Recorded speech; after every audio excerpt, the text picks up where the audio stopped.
I knew something was wrong the moment I saw Deborah standing at the end of my driveway with her arms crossed, staring at the melting snow like it had personally offended her. It was 6:30 in the morning.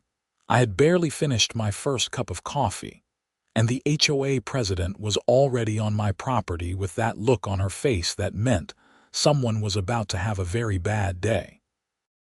My name is Frank Sanders, and I have lived in the Meadowbrook Estates subdivision in Rochester, Minnesota for 3 years. When I bought this house, I knew exactly what I was getting into with the HOA. I read every single page of the covenants, conditions, and restrictions. I attended meetings. I paid my dues on time. I kept my lawn perfect, my house painted in approved colors, and I never once put my trash cans out before the designated time. I was the model homeowner. But apparently, that did not matter to Deborah Mitchell, our 52-year-old HOA president who treated the neighborhood like her personal fiefdom. She had short blonde hair cut in that classic speak to the manager style. Designer athleisure where that probably cost more than my monthly mortgage, and an attitude that suggested the world existed solely to inconvenience her.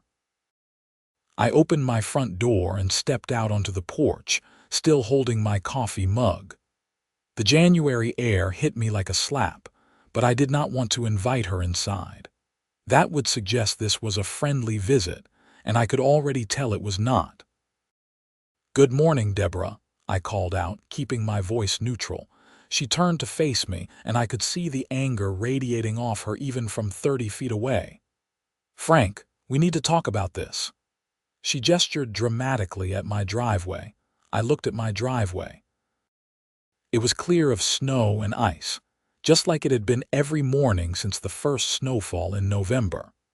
The concrete was dry and clean while every other driveway on the street was covered in varying amounts of white powder or had obvious shovel marks and salt stains. "What about it?" I asked, genuinely confused. "This."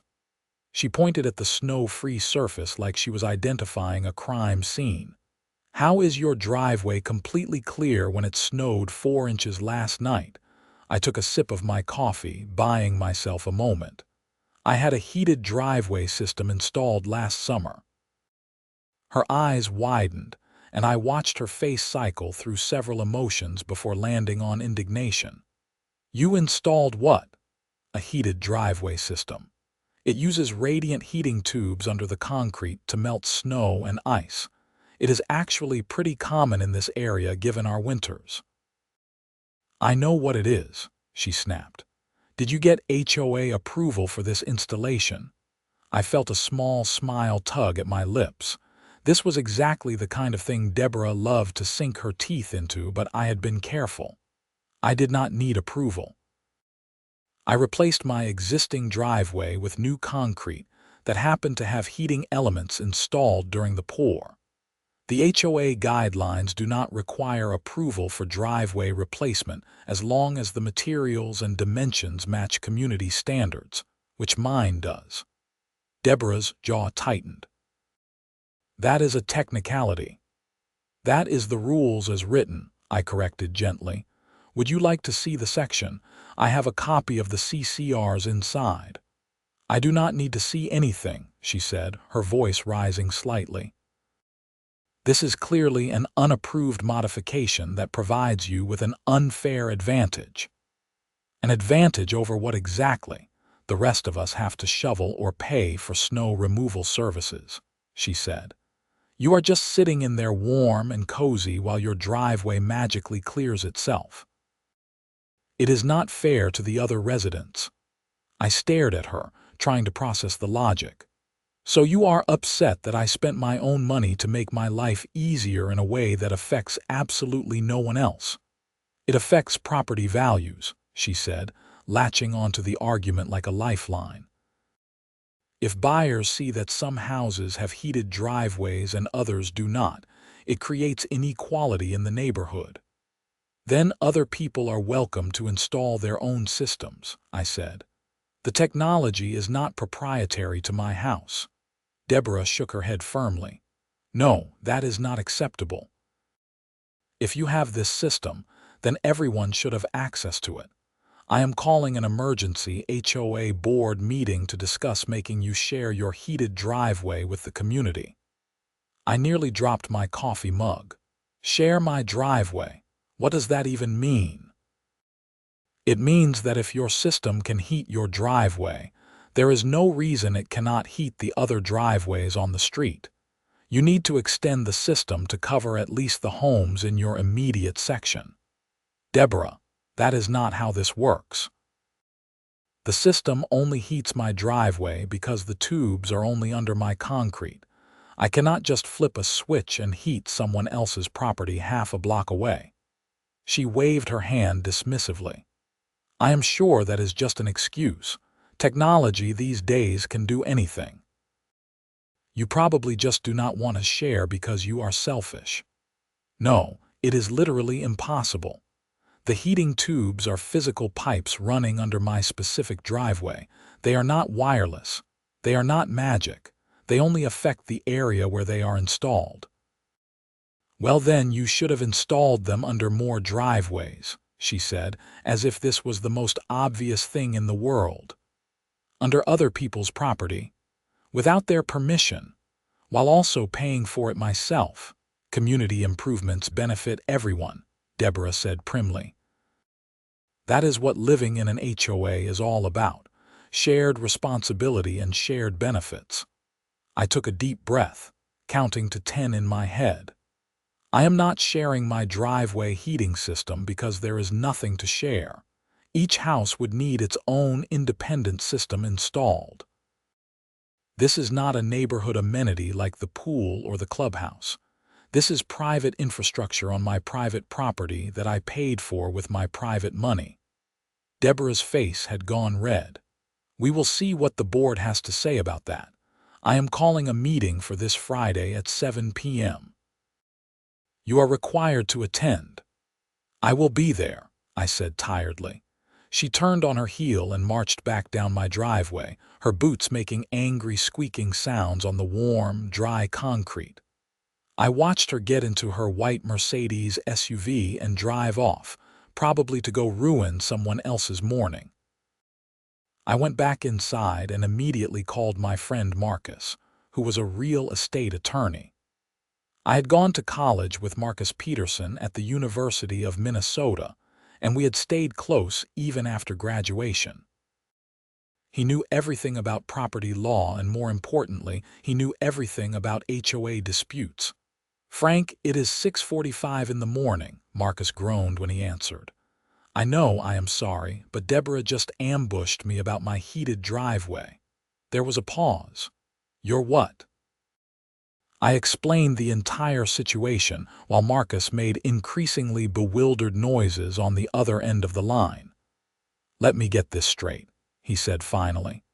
She wants you to somehow extend your driveway heating system to cover other people's driveways, correct? That is the stupidest thing I have ever heard, and I once had a client who tried to sue his neighbor for stealing his view of the sky. What do? I asked. She is calling a board meeting for Friday. Go to the meeting, stay calm, and explain that what she is asking is physically impossible. Bring documentation if you have it.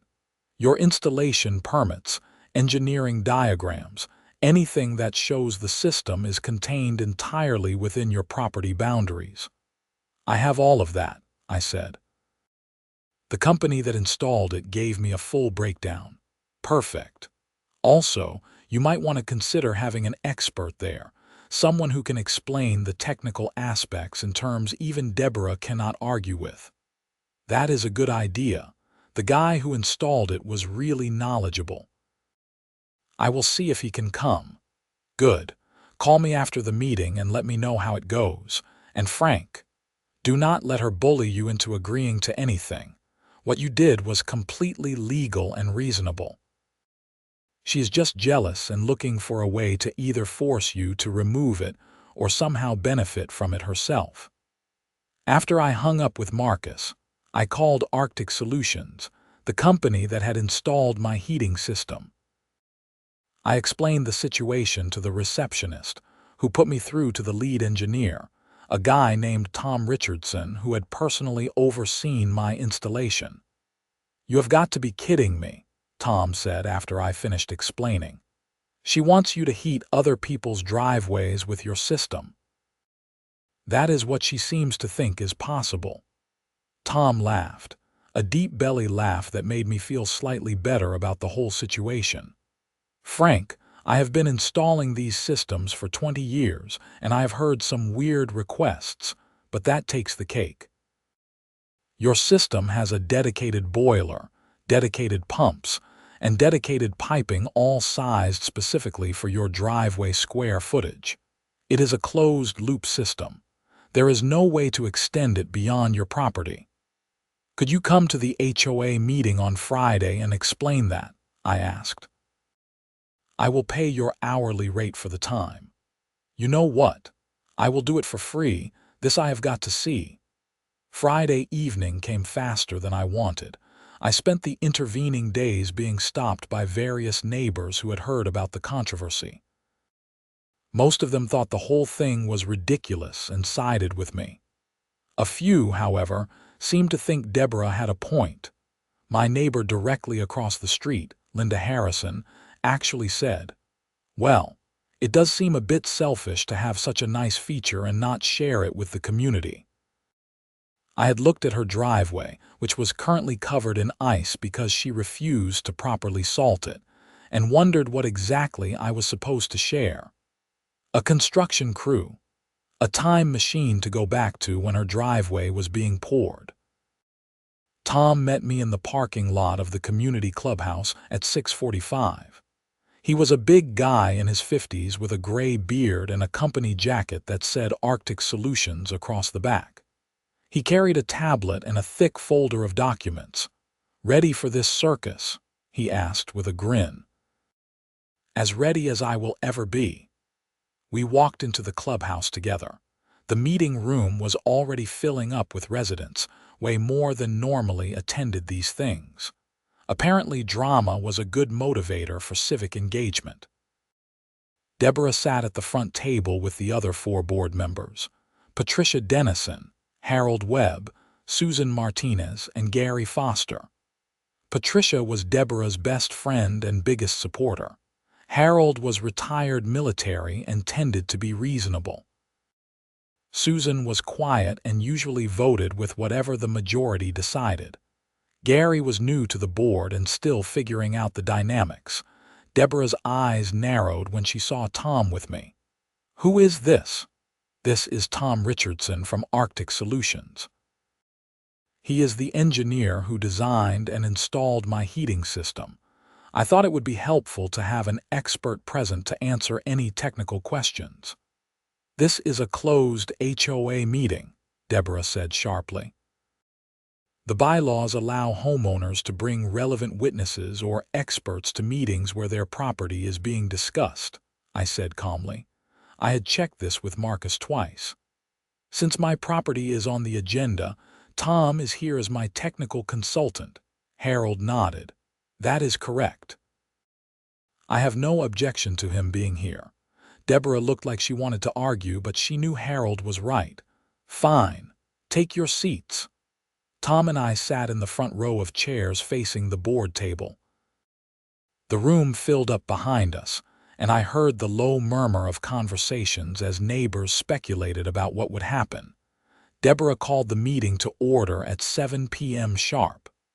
She rushed through the standard opening items, clearly eager to get to the main event. When she reached the agenda item labeled "Driveway Heating System Complaint," she sat up straighter and arranged her papers with obvious satisfaction. "As everyone is aware," she began, speaking to the room at large, "Frank Sanders has installed a driveway heating system that provides him with significant advantages over other community members. After reviewing this situation, I believe this system should be classified as a community amenity and extended to benefit all residents in his section of the neighborhood. A few people murmured in confusion. Someone behind me whispered, "How would that even work?" "Frank has refused to cooperate with making this a shared resource," Deborah continued, "which I believe violates the spirit of our community guidelines regarding equal treatment of all residents." I raised my hand. "May I respond?"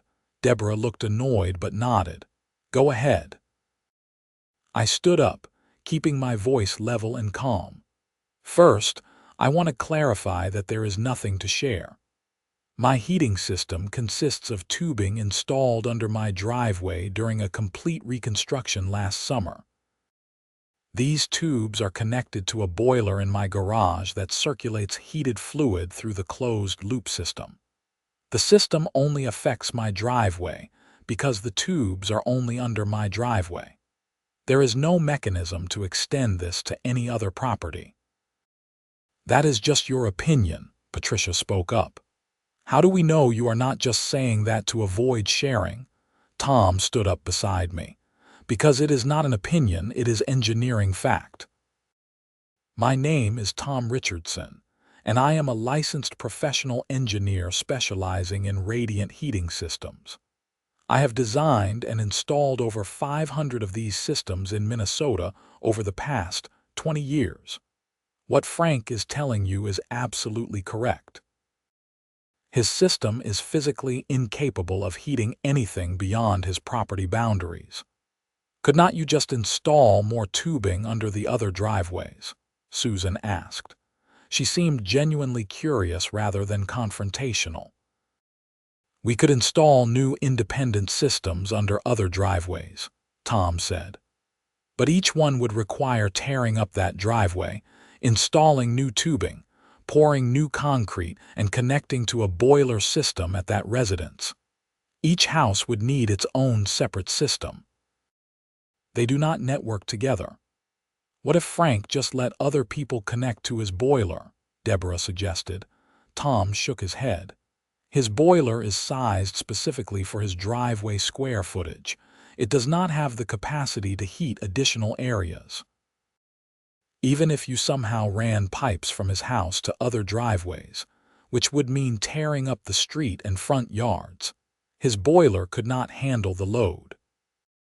You would need a commercial-grade heating plant to run multiple driveways from a central source, and that would cost hundreds of thousands of dollars, require permits from the city, and probably violate about 50 different codes." "How much did your system cost?" Harold asked me directly. $35,000, I said. "That included tearing out my old driveway, installing the tubing and manifolds, pouring new concrete, installing the boiler and controls, and connecting everything. My natural gas bill goes up about $150 a month during the winter when it is running." I heard gasps from the audience behind me. Apparently a lot of people had not realized how expensive these systems were. $35,000. Linda Harrison said loudly from somewhere behind me. "For a driveway. For a heated driveway that I never have to shovel or salt," I clarified. "It also reduces ice-related liability on my property and extends the life of the concrete by preventing freeze-thaw damage."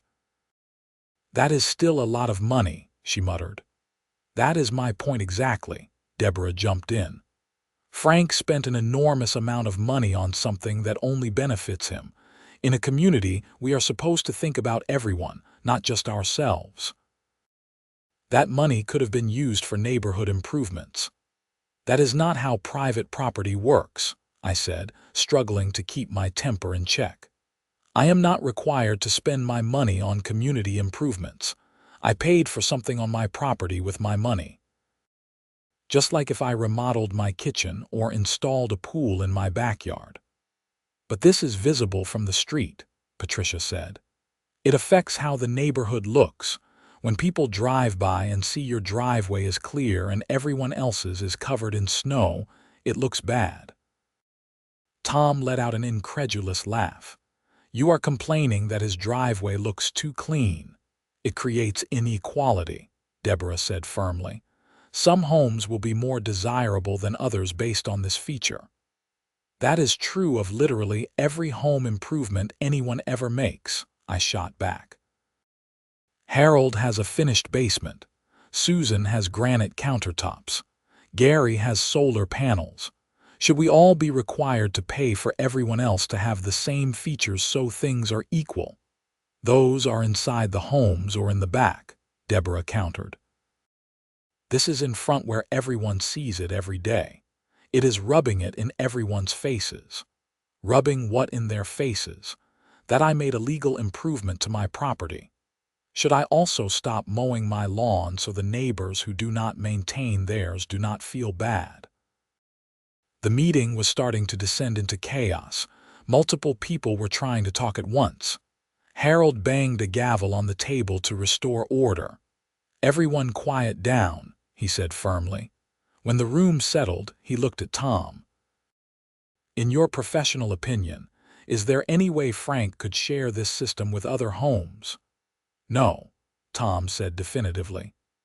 "Not without each home installing their own independent system, which would cost each household roughly the same amount Frank paid." And for the record, Frank followed all applicable building codes and permits for his installation. He did not need HOA approval because he was replacing an existing driveway with the same footprint and materials. The heating elements are buried infrastructure, not a visible modification. Harold nodded slowly and looked at the other board members. "I do not see any grounds for forcing Frank to do anything here. He installed a legitimate improvement to his property using his own funds. The fact that other people do not have the same thing is not a valid reason to penalize him." "I disagree completely," Deborah said coldly. "This sets a bad precedent. Next thing you know, everyone will be making expensive improvements and lording it over their neighbors." "You mean they will be investing in their properties and maintaining them well," Harold said dryly. "The horror." Gary raised his hand tentatively. "I have a question. Deborah, do you have a heated driveway?" The room went silent. Deborah's face turned red. "I do not see how that is relevant." "Because I heard from someone that you tried to get a quote for installing one and it was too expensive," Gary continued. "So now you are mad Frank has one and want him to somehow pay for yours." "That is completely inappropriate," Patricia sputtered. "Gary, you are out of line." "Am I?" Gary looked around at the other board members. "Because this whole meeting seems like a waste of everyone's time based on one person's jealousy." I wanted to high-five Gary but managed to control myself. Deborah stood up abruptly. "I am calling for a formal vote. All in favor of requiring Frank Sanders to extend his heating system to benefit other community members or remove it entirely, say aye." "We cannot vote on that," Harold said tiredly. "We do not have the authority to make him remove a legally installed improvement or to force him to pay for improvements to other people's property. The HOA would be sued into oblivion and we would lose. Then we will fine him," Deborah said desperately, "for creating inequality in the neighborhood or for visible modifications without approval or something." "On what grounds?" Harold pulled out his own copy of the CCRs. "Show me where in our governing documents it says homeowners cannot make their properties nicer than their neighbors. Show me where it requires approval for buried infrastructure that is not visible." Deborah flipped through her papers frantically, but found nothing. Her face was getting redder by the second. "This is ridiculous," someone called out from the audience. I turned and saw it was Rick Morrison, a guy who lived 3 streets over. "I agree with Harold. Frank did not do anything wrong. Deborah, you are just mad you cannot afford one yourself." "That is not true," Deborah snapped. "Then why do you care so much?" Rick challenged. "Because I am looking out for the community," Deborah said, but her voice wavered slightly. Susan spoke up quietly. "I actually think Frank's driveway looks nice. It is always clean and safe. I wish I had one. Then save up and get one installed, I said, trying to be helpful. Maybe I will, she said thoughtfully. Deborah looked around wildly, clearly realizing she was losing control of the situation. Fine. If the board will not support me on this, I am making a formal complaint to the city. There must be codes or regulations Frank violated. Tom laughed. Good luck with that. I pulled all the permits and inspections myself. Everything was done by the book. The city inspectors signed off on all of it. There has to be something, Deborah insisted. There is not, Tom said firmly. And frankly, this whole situation is absurd. I have been doing this work for decades, and I have never seen an HOA try to force a homeowner to share a personal heating system. It is not legally possible, it is not physically possible, and it is not reasonable. Harold banged his gavel again. I am calling for a motion to dismiss this complaint as having no merit. Do I have a second? Second, Gary said immediately. All in favor? Harold asked. Harold, Gary, and Susan all said aye. Patricia abstained. Deborah voted against, but she was outvoted 3-1. The complaint is dismissed, Harold said officially. Frank, you are free to continue operating your heating system without interference. Deborah, I strongly suggest you drop this matter. The HOA has no standing here. Deborah gathered her papers with jerky, angry movements. This is not over. Yeah, it is, Gary said bluntly. The meeting adjourned shortly after. Tom and I walked out together while neighbors stopped me to offer support or ask questions about the heating system. A few people asked for Tom's business card, interested in getting their own systems installed. Tom handed out cards happily, clearly pleased with the free advertising. That was something else, Tom said when we finally made it to the parking lot. That lady has serious control issues. Tell me about it, I muttered. Thanks for coming. I could not have explained the technical stuff as well as you did. No problem. And hey, if any of your neighbors do want systems installed, tell them to mention they live in Meadowbrook. I will give them a discount. I drove home feeling exhausted but relieved. The meeting had gone better than I expected, largely thanks to Harold and Gary keeping things rational. I figured Deborah would sulk for a while but eventually move on to some other manufactured crisis. I was wrong. The next morning, I came out to find an official-looking notice taped to my front door. It was from the city's building inspection department, requesting documentation of all permits related to my driveway installation. The complaint was filed anonymously, but I knew exactly who was behind it. I called Tom immediately. Deborah filed a complaint with the city. What? Tom sounded genuinely angry now. That woman needs a hobby. Can you send me copies of all the permits and inspection records? I asked. The city wants to see everything. I will do you one better. I will go down there myself and talk to them. I know most of the inspectors. Let me handle this. True to his word, Tom went to the city building department that afternoon. He called me 3 hours later.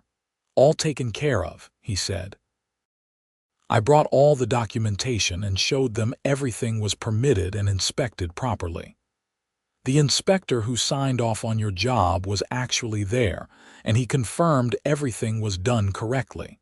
They closed the complaint. Just like that, just like that. They also told me anonymous complaints about already inspected and approved work are taken less seriously, especially when they smell like neighbor disputes. The inspector said they get HOA-related complaints all the time, and most of them are nonsense. I felt a wave of relief wash over me. Thank you, Tom, seriously. No worries. But Frank, watch your back with this Deborah person. People who make anonymous complaints tend to escalate. His warning proved prophetic. Over the next 2 weeks, I received 3 more anonymous complaints filed with various city departments.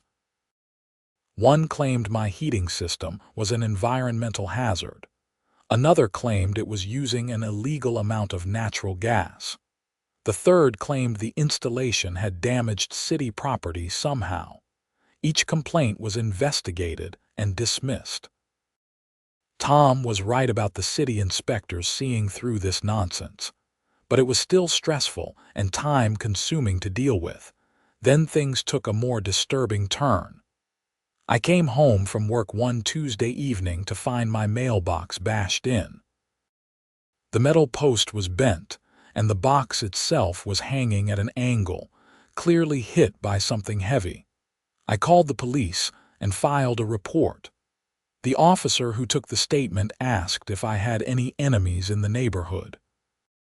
Well, there is the HOA president who is mad I would not share my heated driveway with the entire community. The officer blinked. Share your what now? I explained the whole situation. The officer shook his head in disbelief. I will increase patrols in this area, he said. If anything else happens, call immediately, and you might want to install a security camera. I took his advice and installed a Ring doorbell camera the next day, along with 2 additional cameras covering my driveway and front yard. The cameras were expensive but worth it for peace of mind. Nothing happened for a few days, and I started to think maybe the mailbox had just been random vandalism. Then on Friday night around 11 p.m., my doorbell camera sent an alert to my phone. I was in bed but not asleep yet, so I opened the app to see what triggered it. Deborah was standing on my front porch. I watched through the camera as she looked around nervously, then reached down and did something I could not quite see. She hurried away quickly, getting into her Mercedes parked at the curb with its lights off. I got out of bed and went downstairs, turning on the porch light and opening the front door carefully. There on my welcome mat was a letter. I picked it up and opened it right there. The letter was typed and formal-looking, with the HOA logo at the top. It informed me that the board had voted to levy a $5,000 special assessment against my property for unauthorized modifications creating community disparities. It gave me 30 days to pay or face legal action. I took the letter inside and looked at it more carefully. The formatting was slightly off from normal HOA correspondence. The signature was supposedly from Harold as board secretary, but it looked scanned or copied from another document, not actually signed by him. This was fake. I called Harold immediately, not caring that it was late. Frank. He answered groggily. What is wrong? Did the board vote to fine me $5,000 for my heating system? What? No, of course not. We dismissed that whole thing at the meeting. Deborah just dropped off a letter at my house claiming otherwise. I have her on my security camera doing it. There was a long pause. Are you serious? Completely serious. The letter has a forged signature that looks like yours. That is fraud, Harold said, now fully awake. That is an actual crime. Do you have clear video of her delivering it, crystal clear with a timestamp? Send me the video and a copy of the letter. I am calling an emergency board meeting for tomorrow morning. This has gone way too far. I emailed Harold everything, then made copies for myself. I also called the non-emergency police line and asked if an officer could come take a report about fraud and forgery. An officer arrived about 40 minutes later, and I showed him the video and the letter. This is definitely not okay, the officer said, whose name was Officer James Walker. Creating fraudulent HOA documents is illegal. Attempting to extort money using those documents is even more illegal. I will take this information and forward it to the detective division. They will probably want to talk to you and this Deborah person next week. I want to press charges, I said clearly. This has become harassment. Completely understandable, Officer Walker said. We will be in touch. The emergency board meeting the next morning was tense. All 5 board members were there, along with me. Marcus, who I asked to attend as my attorney, and the HOA's property manager, a professional woman named Catherine Wu, from a property management company the HOA contracted with. Harold opened the meeting by explaining the situation and showing the video footage of Deborah delivering the fake letter.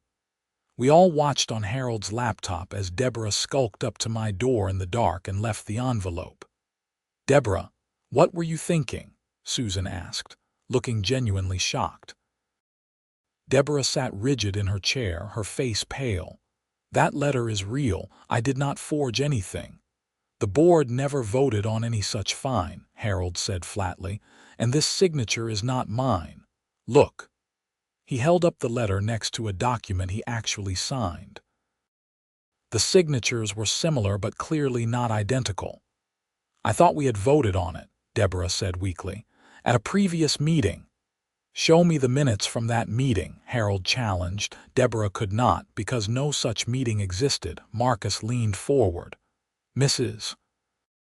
Mitchell, you are aware that creating fraudulent HOA documents and attempting to collect money based on those documents is a crime, correct?" "I did not do anything criminal," Deborah said, her voice rising. "Frank is the one who created this whole problem by refusing to share his heating system.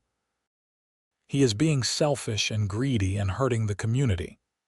"That is not even remotely illegal," Marcus said calmly. "What you did is, Frank has filed a police report. This will be investigated."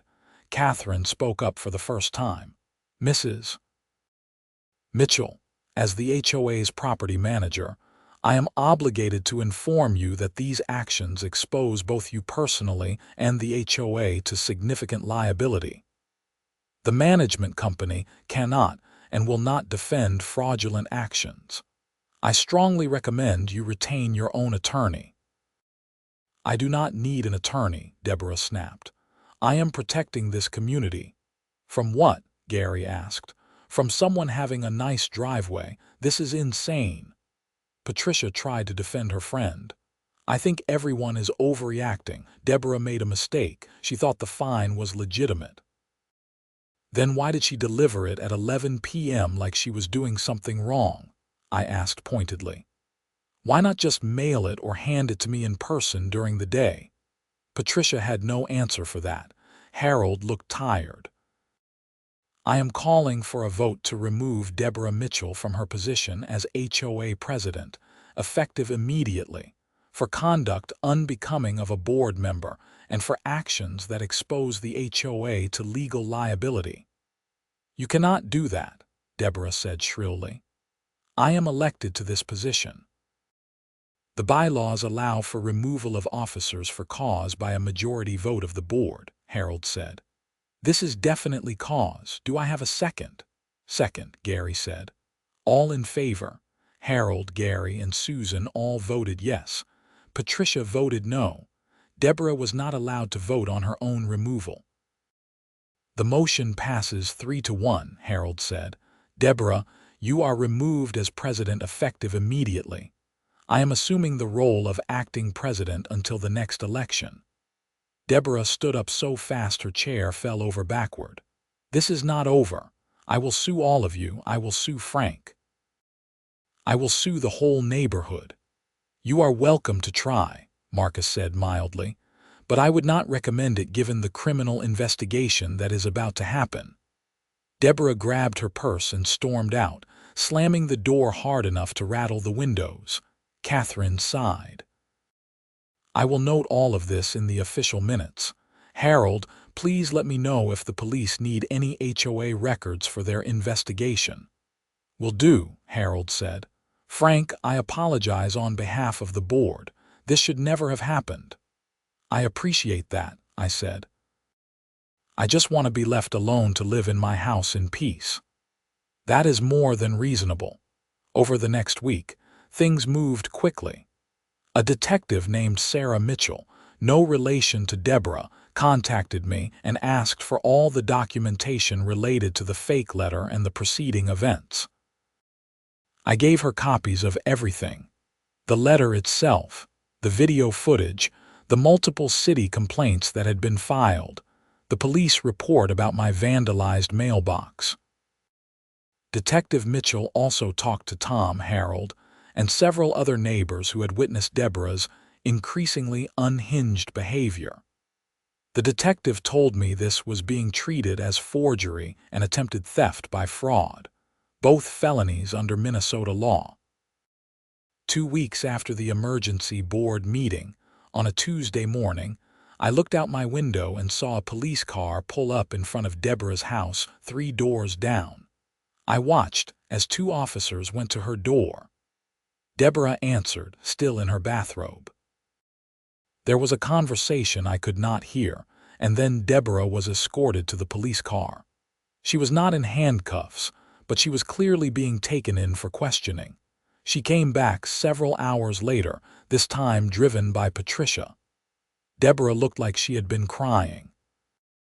I found out later from Harold, who heard it from Catherine, that Deborah had been formally charged with felony forgery and misdemeanor harassment. She posted bail and was released pending trial. The HOA board sent out an official email to all residents explaining that Deborah was no longer president and why, in vague terms. The email did not go into specific details, but made it clear her removal was due to inappropriate conduct related to a dispute with another resident. It also reminded everyone that HOA board members are not allowed to take unilateral action against homeowners, and that all actions require proper votes and procedures. Most of the neighborhood supported the board's decision. A few of Deborah's friends, including Patricia, tried to organize some kind of protest or petition, but it went nowhere. Most people just wanted the drama to end. My life started returning to normal. The weather got colder, more snow fell, and my heated driveway continued working perfectly.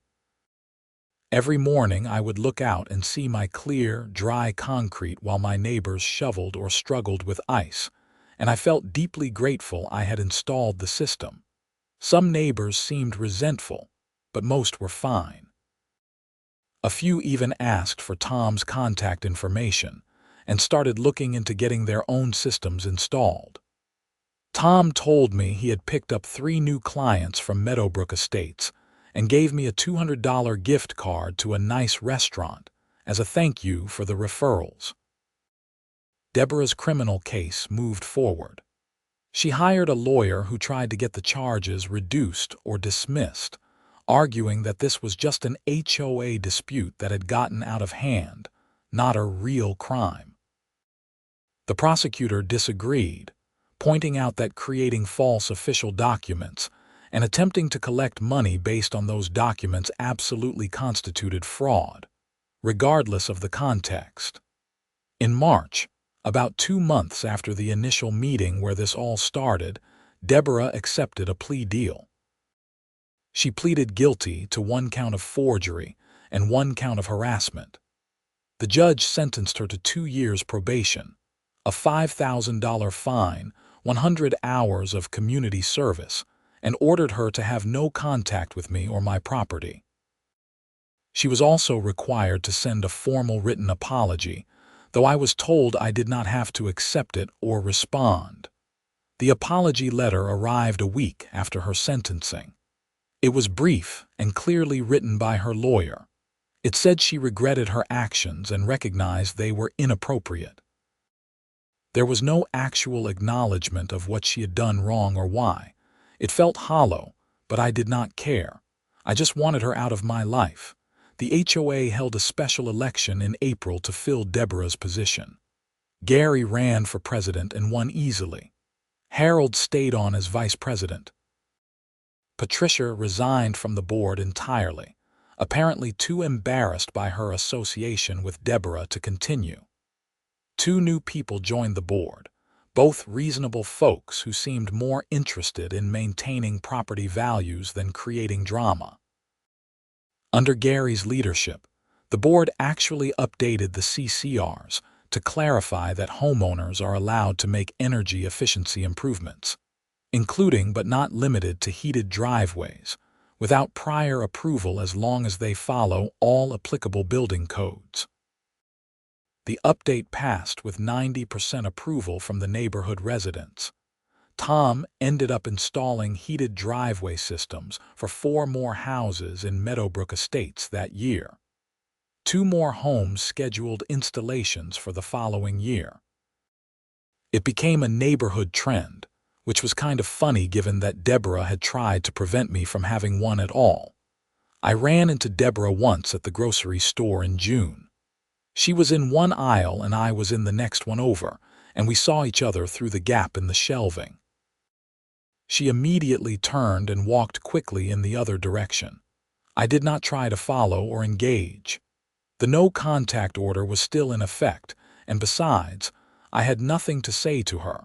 Life settled into a comfortable routine. I enjoyed my house, kept my property well maintained, and attended HOA meetings occasionally to stay informed. The meetings were boring now, mostly discussions about landscaping contracts and reserve fund management. It was exactly how an HOA should be, boring and functional. The following winter, when the first major snowstorm hit in November, I stood at my window with my coffee and watched the snow fall. By the time it stopped, 6 inches covered everything in sight. I could see neighbors up and down the street bundling up to go shovel their driveways. I just watched my heated system melt the snow as it landed. The concrete stayed dark and clear. No shoveling, no ice, no hassle. It was glorious. My doorbell rang, and I opened it to find Harold standing there with a grin on his face. "I just wanted you to know," he said, "that I called Tom yesterday and scheduled an installation for next spring. You convinced me." "Welcome to the club," I said with a laugh. "Between you and me," Harold continued, "this whole mess with Deborah was the best advertising Tom could have asked for. Half the neighborhood now wants what she tried to prevent you from having. Ironic, is not it? Very." Harold looked at my clear driveway with obvious envy. "I cannot wait to have one of these. I am getting too old to shovel." After Harold left, I thought about everything that had happened. The conflict, the meetings, the police involvement, the criminal charges. All because one person could not stand the idea of someone else having something nice without sharing it with her. It was absurd, but it also taught me an important lesson about HOAs and human nature. Some people genuinely see communal living as a reason to control others. They hide behind concepts like fairness and equality, but what they really want is power over their neighbors. They want everyone reduced to the same level, which usually means bringing others down rather than raising everyone up. But those people do not win in the end. The system, when it works correctly, has checks and balances. Boards can vote out bad actors. Police can arrest people who commit crimes. Courts can hold people accountable. It takes effort and sometimes stress to fight back, but it is worth it to establish boundaries and protect your rights. I finished my coffee and got ready for work. Outside, my heated driveway hummed quietly, doing exactly what it was designed to do. The snow melted, the water ran off into the drainage system, and the concrete stayed safe and clear. It was a simple thing, really. Just heated water running through tubes under concrete. But it represented something more. The right to improve your own property, to make your life better, to invest in your home without asking permission from people who had no stake in your decisions. Deborah had tried to take that away, first through demands, then through official channels, and finally through fraud. She failed at every step because what she wanted was never reasonable or legal. She thought the HOA gave her authority that it did not actually grant. She thought her position as president meant she could bend the rules to her will. She was wrong, and she paid the price for that mistake. As for me, I kept living in my house, enjoying my heated driveway and being a good neighbor to the people around me. I paid my HOA dues on time. I followed the rules that made sense. I attended meetings when important issues came up. But I never forgot that my property was mine, and no one had the right to demand I share my personal investments with them or remove features they found inconvenient. That summer, I installed solar panels on my roof. I got the proper permits, hired a licensed contractor, and did everything by the book. The panels looked great and cut my electric bill by 60%. At the next HOA meeting, one person complained that the panels created glare that was annoying. Gary, our new president, listened politely and then said, "Did Frank get the proper permits?" "Yes," I confirmed. "Are the panels installed according to code?" "Yes." "Then there is no issue. Next agenda item." That was it. No drama, no demands, no fake letters. Just a functional HOA doing its job, which was maintaining common areas and enforcing reasonable rules, not micromanaging every aspect of homeowners' lives. I thought about Deborah sometimes, wondering if she learned anything from the experience. Probably not. People like that rarely do. They just move on to the next thing to be outraged about, the next perceived injustice to crusade against. But that was not my problem anymore. She was out of my life, legally barred from contacting me, and no longer in any position of authority over the neighborhood. Her probation would end eventually, but the criminal record would stay with her forever. Meanwhile, my heated driveway worked perfectly season after season. It never broke down, never caused problems, and never affected anyone else's property in any way. It was exactly what I had said it was all along. A personal improvement to my private property that harmed no one and benefited me. The whole experience made me appreciate property rights in a way I never had before. We take for granted that we can do what we want with our homes, but HOAs exist in this weird space where private property meets collective governance. When that governance is run by reasonable people, it works fine. When it is run by petty tyrants, it becomes oppressive. I was lucky that my HOA board had enough reasonable members to shut down Deborah's worst impulses. I was lucky that the legal system took the fraud seriously and held her accountable. I was lucky that Tom was willing to come explain the technical details, and that Marcus gave me good legal advice. But I also made my own luck by being prepared. I read the HOA rules carefully before buying. I kept detailed documentation of my installation. I brought an expert to defend my position. I filed police reports when crimes occurred. I did not just roll over and accept unreasonable demands because someone with a title told me to. That is the real lesson here. Know your rights, document everything, and do not be afraid to stand up to bullies, even when they hide behind official positions. Years later, I still live in the same house. The heated driveway is still working great. 8 houses in the neighborhood now have similar systems. Tom's business is thriving. The HOA is running smoothly under competent leadership. And Deborah moved away 2 years after her conviction, selling her house and relocating to Arizona, where, presumably, heated driveways are not an issue. Life is good. My property value increased because of the improvements I made. My home is comfortable and efficient. And I never have to shovel snow. Sometimes neighbors who are new to the area ask me about the driveway, and I tell them the whole story. Most people find it hilarious that someone tried to force me to share a heating system with the entire street. A few find it concerning that an HOA president would abuse her power so badly. Both reactions are valid. But the story always ends the same way, with my driveway clear of snow, working exactly as intended, heating only my property because that is all it was ever capable of doing. No shared systems, no community access, No magic technology that could reach beyond the physical pipes installed under my concrete. Just a simple, effective personal improvement that one person could not accept and paid a steep price for trying to interfere with. The end.